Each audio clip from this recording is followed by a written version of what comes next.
Chemical equations का part 2 शुरू करते हैं, जिसमें हम आज कुछ बेसिक चीज़ें जानेंगे, वो भी बैलेंसिंग करने की।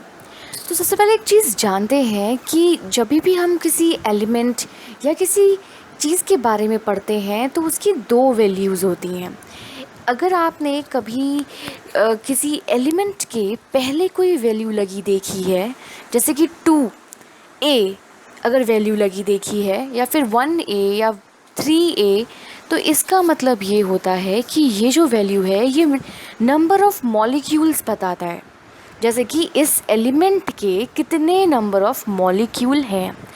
और अगर आप ये वाली वैल्यू को देखेंगे जो नीचे लिखी होती है सबस्क्रिप्ट में, तो ये बताती है एटम्स के बारे में कि इस एलिमेंट में कितने एटम्स हैं। ठीक है, तो यहाँ पे अगर आपको कभी भी कोई वैल्यू ना दी हो इसके पहले, तो हम मान के चलते हैं कि वो वैल्यू 1 है। जैसे कि A के पहले 1, B के पहले 1, C के पहले 1, D के पहले 1। यहाँ पे कुछ नहीं दिया था तो हमने 1 मान लिया इसे, और ये सब मॉलिक्यूल कहलाते हैं कि मतलब 1 molecule of A reacts with 1 molecule of B। अगर यहाँ पे 2 लिखा है, इसका मतलब है कि 2 molecules of A react with 1 molecule of B। ठीक है, अब हम आगे इसको और अच्छे से समझते हैं कि यहाँ पे जो 1 दिया गया है, तो A जो है उसके पास कितने मॉलिक्यूल्स हैं, 1 मॉलिक्यूल्स हैं। B के पास कितने मॉलिक्यूल्स हैं, 1 मॉलिक्यूल है। C के पास कितने मॉलिक्यूल है, 1 मॉलिक्यूल है। D के पास भी 1 मॉलिक्यूल है। मतलब कि अगर आपको किसी भी एलिमेंट के पहले नंबर लिखा हुआ मिले, तो वो बताता है कि कितने नंबर ऑफ़ मॉलिक्यूल्स हैं। आइए इसे और अच्छे से जानते हैं। जैसे कि यहाँ पे जो A दे रखा है, इसमें कुछ नहीं लिखा, इसका मतलब ये है कि इसमें 1 नंबर ऑफ़ मॉलिक्यूल है। यहाँ पे 2 दे रखा है, इसका मतलब यहाँ पे 2 नंबर्स ऑफ़ मॉलिक्यूल्स प्रेजेंट हैं। और यहाँ पे 4 दे रखा है, इसका मतलब ये है कि यहाँ पे नंबर ऑफ़ मॉलिक्यूल्स जो हैं वो 4 हैं। और यहाँ पे 3 दे रखा है, इसका मतलब नंबर ऑफ़ मॉलिक्यूल्स 3 हैं। अब हम बात कर लेते हैं कि अगर हम टोटल नंबर ऑफ़ एटम्स की बात करें, अभी हमने पढ़ा था कि जो ये नीचे वैल्यू लिखी होती है ये बताता है कि कितने एटम्स हैं उस पर्टिकुलर एलिमेंट में। तो जैसे यहाँ पे ए में कितने एटम्स हैं, 2, और यहाँ मॉलिक्यूल कितना है, जब यहाँ कुछ नहीं लिखा इसके पहले, तो इसका मतलब ये है कि 1 मॉलिक्यूल है। बी में कितने एटम्स हैं, 3 एटम्स हैं, जो नीचे सबस्क्रिप्ट वाली वैल्यू होती है वो एटम्स शो करती है, और इसके मॉलिक्यूल्स बिल्कुल 1 है क्योंकि यहाँ पे कुछ नहीं लिखा है। सी का एटम भी 1 है और मॉलिक्यूल भी 1 है। डी में एटम 5 है और मॉलिक्यूल 1 है। अब हम जब कभी भी बात करेंगे आगे, तो हम टोटल एटम्स की बात करेंगे। और टोटल एटम्स कैसे हम बात कर सकते हैं, हमें मल्टीप्लाई करना होता है एटम को मॉलिक्यूल से, तभी हम बताते हैं कि इतने एटम्स प्रेजेंट हैं। जैसे कि यहाँ पे 1 है, तो हमने 2 को 1 से इंटू किया तो 2 1 ज़ा 2। 3 को हमने 1 से इंटू किया तो 3 1 ज़ा 3। 1 को हमने 1 से इंटू किया तो 1 1 ज़ा 1। 5 को हमने 1 से इंटू किया तो 5 1 ज़ा 5। तो हमें टोटल नंबर ऑफ़ एटम्स इस तरीके से मिलेंगे। आइए इसे और क्लियरली जानते हैं। जैसे कि हमें यहाँ पे जानना है कि ए के पास कितने एटम्स हैं, तो हम यहाँ पे 2 लिखा हुआ है और यहाँ कुछ नहीं है, मॉलिक्यूल की वैल्यू 1 है, तो इसका मतलब 2 1 ज़ा 2, तो यहाँ पे 2 एटम्स हैं। बी के पास 3 लिखा हुआ है और मॉलिक्यूल में 1 है, तो 3 इंटू 1 इज़ 3, तो यहाँ पे 3 एटम्स हैं टोटल।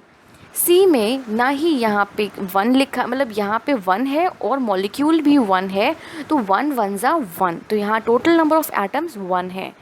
यहाँ पे जो है लास्ट डी, इसमें 5 हैं एटम्स और 1 है मॉलिक्यूल, तो 5 1 ज़ा 5, तो टोटल एटम्स कितने हैं, 5। अब हम एक और चीज़ देख लेते हैं। जैसे कि अब यहाँ पे मॉलिक्यूल जो दे रखा है वो 3 दे रखा है, तो टोटल कितने एटम्स होंगे। तो जैसा कि मैंने आपको बताया कि आपको इंटू करना होगा, जैसे अब अभी हम करते आ रहे हैं, तो 2 3 ज़ा 6, तो यहाँ पे टोटल एटम्स कितने हो गए, 6 हो गए। अब यहाँ पे जो सेकंड एलिमेंट है उसमें 4 मॉलिक्यूल्स हैं और 3 एटम्स हैं, तो टोटल कितने हो गए, 4 3 ज़ा 12, तो 12 हमारे यहाँ पे एटम्स हो गए। अब यहाँ पे जो C है इसमें जो एटम नंबर ऑफ एटम है वो 1 है और टोटल निकालना है, तो 4 × 1 इज़ 4, तो यहाँ 4 हो गए। अब ऐसे ही D की जो वैल्यू है ये 5 है और यहाँ मॉलिक्यूलर वैल्यू जो मॉलिक्यूल है वो 1 है, तो 1 × 5 इज़ 5। तो इस तरीके से आप समझ गए होंगे कि कैसे हमें सॉल्व करना है। तो चलिए अब आपको यहाँ बताना है कि कितने नंबर ऑफ़ एटम्स और कितने नंबर ऑफ़ मॉलिक्यूल्स यहाँ पे हैं। तो आप इस क्वेश्चन को नोट करिए और इसे सॉल्व करिए।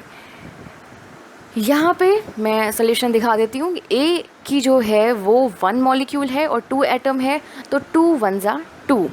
यहाँ पे बी में जो है 1 मॉलिक्यूल है और 3 एटम्स हैं, तो 3 1 ज़ा 3। सी में 1 मॉलिक्यूल 1 एटम, तो इंटू करके 1। डी में 5 × 1 5। तो इस तरीके से हमें निकालना होता है टोटल एटम्स। अब यहाँ पे एक और क्वेश्चन देख लेते हैं जिसमें है 3A2। आप खुद समझ रहे होंगे कि 3A2 में क्या होगा, 3 2 ज़ा 6। टोटल एलिमेंट्स कितने हो गए, टोटल एटम्स कितने हो गए, 6। 4 3 ज़ा 12, तो यहाँ 12 हो गए और यहाँ पे 1 4 से इंटू कराएंगे तो 4 आएगा और डी में 5 × 1 इज़ 5। अब हम इस तरीके से जानना सीख गए हैं कि कितने total number of atoms present हैं। तो चलिए अब हम और अच्छे से आगे बढ़ते हैं। जैसे कि यहाँ पे हमें एक दिया हुआ है जिसमें कि जो कंपाउंड है, मतलब उसमें हमें 2-3 एलिमेंट मिले हुए हैं। जैसे कि क्या है यहाँ पे Na2O, तो हम यहाँ जानते हैं कि एक Na अलग एलिमेंट है और O अलग है।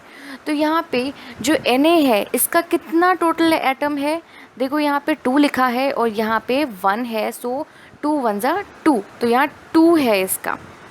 अब जो O है इसका कितना है, इसका 1 है, ठीक है, 1 × 1 इज़ 1।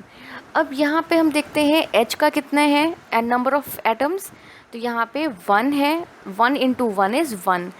N के कितने एटम हैं, 1 3, और जो ये है ऑक्सीजन है इससे कितने एटम्स हैं, 3 और मॉलिक्यूलर वैल्यू 1। देखिए यहाँ पे सबकी मॉलिक्यूलर वैल्यू लिखी होगी। अब जब यहाँ पे आपको ऐसे मिला के दिया जाएगा तो यहाँ पे सबसे पहले आपको मॉलिक्यूलर वैल्यू भी लिखी होगी। जैसे यहाँ पे नहीं गिवन है, इसका मतलब कि मॉलिक्यूलर वैल्यू 1 है, तो यहाँ पे 3 1 ज़ा 3, तो यहाँ 3 आ गया। अब यहाँ पे जो नेक्स्ट है Na में कितना है एटम, 1 × 1 इज़ 1। O में कितना है, 1 × 1 इज़ 1। H में कितना है, 1 है और यहाँ मॉलिक्यूलर भी 1 है, तो ये भी 1 आ जाएगा। अब यहाँ पे NaCl दे रखा है, Na में कितना है, 1 है, Cl कितना है, 1 है। H2 कितना है, यहाँ पे हाइड्रोजन के 2 एटम हैं और 1 मॉलिक्यूल, तो हम इंटू करके लिखते हैं, तो 2 1 ज़ा 2, यहाँ 2 एटम्स हैं। यहाँ ऑक्सीजन में 1 है क्योंकि मॉलिक्यूलर भी 1 है और एटम भी 1 है, तो 1 × 1 1। MgCl2 में Mg 1 है, Cl2 में 2 है क्योंकि 2 1 ज़ा 2 इज़ 2। तो हम आप समझ गए होंगे कि कैसे हमें सॉल्व करना है। अब हम थोड़ा सा और आगे बढ़ते हैं। जैसे कि अगर आपको NH3 + HCl = NH4Cl दिया हो तो आप इसे कैसे करेंगे। तो सब पहले आपको सब अलग अलग एलिमेंट लिखने हैं जो इसमें यूज़ हुए हैं। जैसे N एक अलग एलिमेंट है, H एक अलग एलिमेंट है और Cl एक अलग एलिमेंट है। तो हमने सबसे पहले क्या किया कि एलिमेंट्स को अलग कर लिया। एलिमेंट्स को अलग करने के बाद आपको एक टेबल बनानी है जिसमें आप एक साइड रिएक्टेंट्स लिखेंगे और एक साइड प्रोडक्ट्स लिखेंगे, जिसके पहले हम पढ़ चुके हैं कि ये रिएक्टेंट्स और प्रोडक्ट्स क्या होते हैं। अब यहाँ पे हमें इनके नंबर ऑफ़ एटम्स को लिखना है। अब देखिए यहाँ पे N के पास कितना एटम है, सिर्फ अगर आप N को देखेंगे तो यहाँ पे 1 है आगे और यहाँ पे भी 1 है, कुछ दिया नहीं हुआ है, दैट मीन्स 1।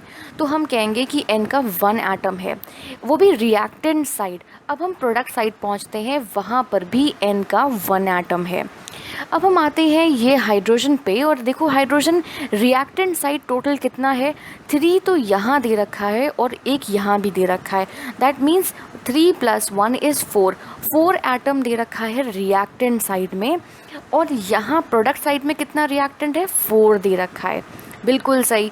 अब यहाँ पे नेक्स्ट देखते हैं Cl, क्लोरीन दे रखा है, इसका कितना एटम है, 1 एटम है, और यहाँ पर भी 1 है।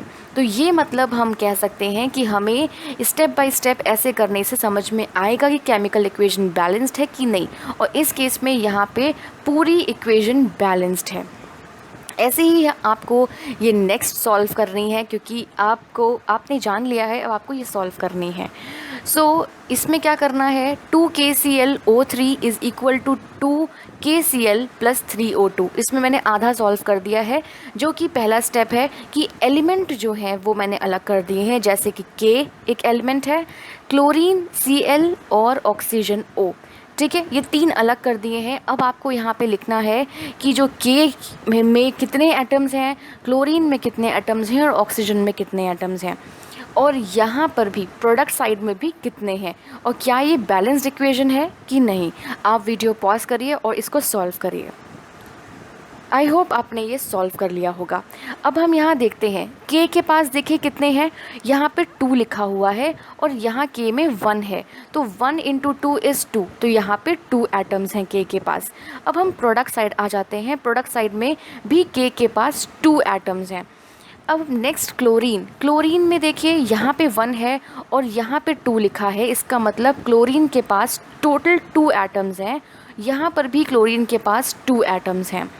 अब हम ऑक्सीजन की तरफ आ जाते हैं। ऑक्सीजन में यहाँ का मॉलिक्यूलर सबके लिए कॉमन होता है, ये नहीं कि ये 2 के पास एक K के पास लगा इसलिए K का ही हुआ, ये पूरे का होता है। तो ये जो मॉलिक्यूल है ऑक्सीजन का वो 2 है, और जो 3 है तो 3 भी है और 2 भी है, तो हम क्या करते हैं, इसको इनटू करते हैं, 3 × 2 = 6, तो यहाँ 6 एटम्स हो गए ऑक्सीजन के, और यहाँ भी कितना है, 3 × 2 = 6, तो 6 एटम्स हो गए ऑक्सीजन के।